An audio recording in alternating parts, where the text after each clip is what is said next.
Sometimes the most terrifying stories aren't found in haunted houses or deep dark forests. Sometimes they're right next door.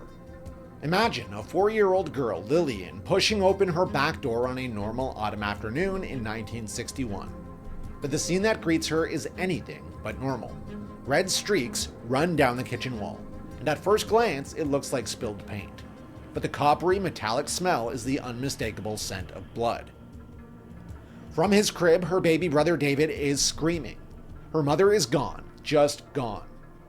Police would soon arrive to find a full pint of blood on the kitchen linoleum, but no body, no ransom note, and no signs of forced entry.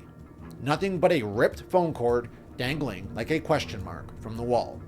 Joan Risch, a 31-year-old suburban mom, has vanished into thin air. And the question that haunts this case is, how do you investigate a crime that looks, feels, and smells like murder when the only thing missing is the victim?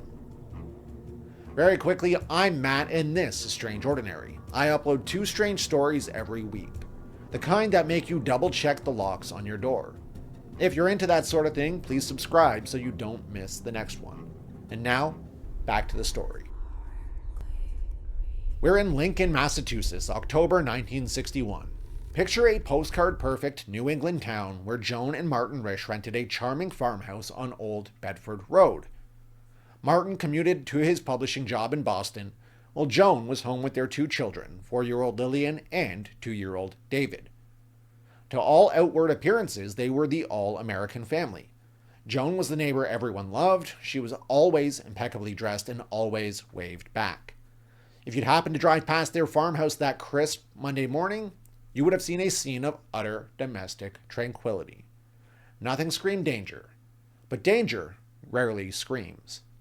It whispers, and sometimes it doesn't make a sound at all. The day begins like any other at 7:30 a.m. Martin kisses Joan goodbye, and at 9 a.m., Joan takes Lillian to the dentist. Then she stops at the pharmacy. Simple, everyday tasks. At 11:05 a.m., she backs her Chevy into her driveway, puts baby David down for his nap, and tells Lillian to play outside. The house settles into a quiet hum, but the quiet doesn't last. At 1:55 p.m., neighbor Barbara Barker sees Joan standing beside her car. Her face is blank and her eyes are glassy, as if she's sleepwalking. Barbara waves, and Joan doesn't wave back. 2 minutes later, Joan's garage door slams shut. At 3:20 p.m., a mailman spots a blue-gray sedan parked nose-to-nose behind Joan's car. He notices the license plate might start with an F, but he's behind on his route and he keeps walking. A fleeting detail that will haunt the investigation. Then at 4:15 p.m., Lillian trots home and reappears seconds later, her face chalk white. "Mommy's not there," she whispers. "There's red paint everywhere." Barbara sprints across the yard and stops cold at the Risch kitchen door. The red isn't paint, it's blood. Smears on the floor, handprints on the wall, and a trail leading from David's nursery through the kitchen, out the back door, and down the driveway. Until it just fades away. The phone cord is ripped from the wall, and little David stands in his crib, screaming and terrified. The idyllic suburban afternoon has shattered into a nightmare. State Trooper Robert Foster arrives at 4:47 p.m. He measures the blood volume, roughly 1 pint. Enough to suggest a violent struggle, but not enough to definitively declare death. This agonizing ambiguity would define the case. Police dogs then track Joan's scent to the edge of Route 128, which is a major highway, and then the scent vanishes. An all-points bulletin goes out, and soon 2 witnesses call in. Motorist Claire Daly reports seeing a woman walking north on 128 with blood on her legs, pressing a towel to her stomach. Truck driver Sal DeLuca adds she looked dazed. Both place her 3 miles from the Risch house. Police set up roadblocks searching every ditch, and they find nothing. Martin, summoned from Boston, arrives home to chaos, his face in a mask of disbelief. The next day, the Boston Record headline screams, "Suburban mother vanishes, blood found." America meets Joan Risch, a chilling mystery invading the comfort of their morning coffee. As the initial shock settles, Detective Lieutenant John McCarthy flips through Joan's library receipts. What he finds sends a shiver down his spine. Over the past 6 months, Joan had checked out more than 24 books with chillingly specific titles. Into Thin Air, How People Disappear, and The Psychology of Murder. One novel detailed a housewife faking her own death right down to the staged crime scene. Another described how to cut a phone line. Was Joan, this seemingly perfect suburban mom, meticulously scripting her own finale? A librarian, when questioned, remembers Joan vividly, adding that she often asked for recommendations about women who start over. The public, now captivated, splits down the middle. Was Joan a cunning mastermind orchestrating her own exit?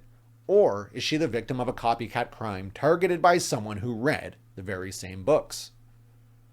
If you're as hooked on this case as I am, then you know what to do. Tap that subscribe button. It keeps these deep dives coming and tells the algorithm we like mysteries that keep us up at night. The most popular theory is Gone Girl. You know the movie? Supporters point to the curated book list and a $10 cash withdrawal. The pint of blood, they argue, could have been sourced, and the argument is that Joan, stifled by the 1960s domesticity, staged the gore and simply walked into a new life. But skeptics counter, why leave her children? The second theory is abduction. The ripped phone cord, the bloody struggle, and the witnesses on the highway all point to a forced abduction. But no ransom demand ever materialized, and no body was ever found. Beyond 2 partial fingerprints belonging to an unknown male, there were no other signs of an intruder. The third theory is a botched illegal abortion. Remember, this is 1961. Perhaps a procedure went horribly wrong and a panicked physician dumped a sedated Joan elsewhere. The hitch? No local doctor's prints matched those found, and the blood evidence didn't quite fit the scenario. Some people argue that perhaps Joan was in a fugue state. She hit her head, wandered off dazed, amnesiac. Massive searches of the surrounding 3,000 acres were conducted, and they found nothing. Not a trace. So every theory hits some facts but contradicts others, leaving police to file the case as missing, presumed dead. Days stretch into years. Martin Risch, unable to bear the memories, eventually sells the farmhouse and moves away. Lillian and David grow up, changing their names to escape the shadow of their mother's disappearance. The case, however, refuses to be forgotten. In 1989, a woman's skull is unearthed 20 miles away, but dental records exclude Joan. In 2001, a tip suggests Joan is living in Niagara Falls under a new name, but fingerprints prove it's not her. Every new technology, DNA, ground-penetrating radar, is applied to the case, and every time the results come back inconclusive. Joan Risch becomes Massachusetts' ghost statistic. It's cautionary bedtime story. Lock your doors, parents whisper. Know your neighbors, because if it can happen to Joan, it can happen to anyone. Over 60 years have passed since Joan Risch vanished. The questions linger, sharp and unanswered. Why did the blood trail stop abruptly at the road? Who did those partial male fingerprints belong to, an accomplice or a predator? And the most haunting question of all, could Joan Risch, now in her 90s, be alive somewhere watching her own story on repeat? A ghost in her own narrative? Maybe Joan fled to freedom, a desperate escape from life that she couldn't endure. Maybe she met a horror that we can't begin to name. Either way, her absence is a gaping hole in the fabric of safe suburbia. A chilling reminder that even in the most idyllic settings, darkness can lurk. So the next time you wave at the mom unloading groceries, remember Joan's wave stopped midair. Remember the silence that swallowed a quiet street. And if you've got a theory, a piece of the puzzle that clicks for you, drop it below. Because the only thing more powerful than a mystery unsolved is a community still searching. If you've made it this far, let me know down in the comments, what do you think happened to Joan? Was the writing literally on the wall, or was it all an elaborate setup designed to keep her family and the world guessing? If you enjoyed this story, you'll love the story of Heather Saul, who murdered a man in her living room, and it turns out he was hiding a major secret. You'll find that video right here.